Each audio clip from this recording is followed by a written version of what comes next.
Културен хепенинг за жената. Општината Карпуш преку Комисијата за еднакви можности на мажите и жените организираше неколку часовно уметничко творење и дружење, како би се одбележале 100 години од организирањето на жената, а воедно и да се побара прочка по повод христијанскиот празник.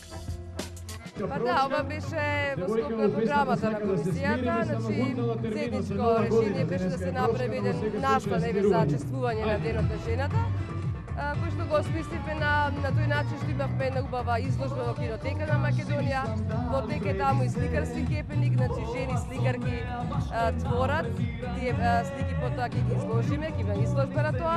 И вториот дел значи се случува овде на платото на трговскиот центар на Карпуш 3.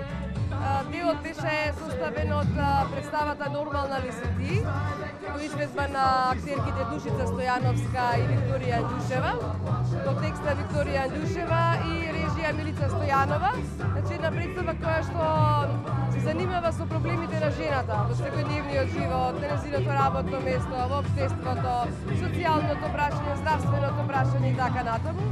И она што сега следи, тоа е концертот на нашиот познат пејач Дарио, кој што исто така е жител на општина Карпуш.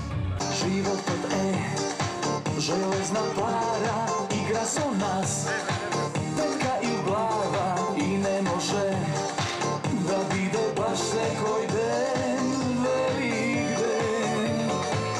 За оваа пригода официјално беше отворена изложбата на познатиот уметник Никола Иванов Балтон, за чии дела критички осврт даде Климе Коробар. Изложбата ќе трае во наредните 10 дена во кинотеката на Македонија. Секоја година општината Карпуш има некоја идеја за жените, некако ги одбележуваме ете со пригодно, со подароци, со цвеќе. Меѓутоа ова е една целодневна манифестација, прва од ваков вид, со толку многу креативност, уметност споено на едно место. Мислам дека жените од Карпуш ќе бидат задоволни од ова. Пред жените од Карпуш се одржи и мини базар на ракотворби изработени од вештите раце на жените и презентација на вината на Сковин. Најсрекните чии бројчиња беа извлечени, добија и награди.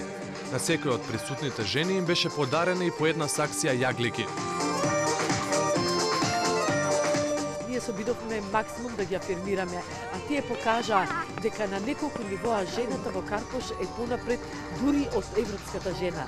Во очи на 8 март прашавме и за независната студија која невладината Реактор заедно со Комисијата за полова еднаквост ја спровеле помеѓу женската популација во оваа општина. Според сите истражувања и според она како е поставена општинската администрација, повеќето од жените се раководители на сектори и според многу истражувања и анкети е докажано дека жените во Карпуш предничат во однос на нивните погледи на дискриминацијата, на равноправноста и сите останати прашања од социјалниот живот.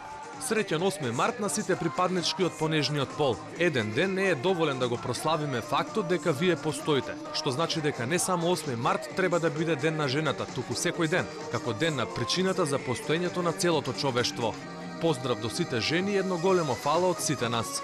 Жените на Карпуш рачунат дека многу скоро Македонија ќе може да добие жена председател.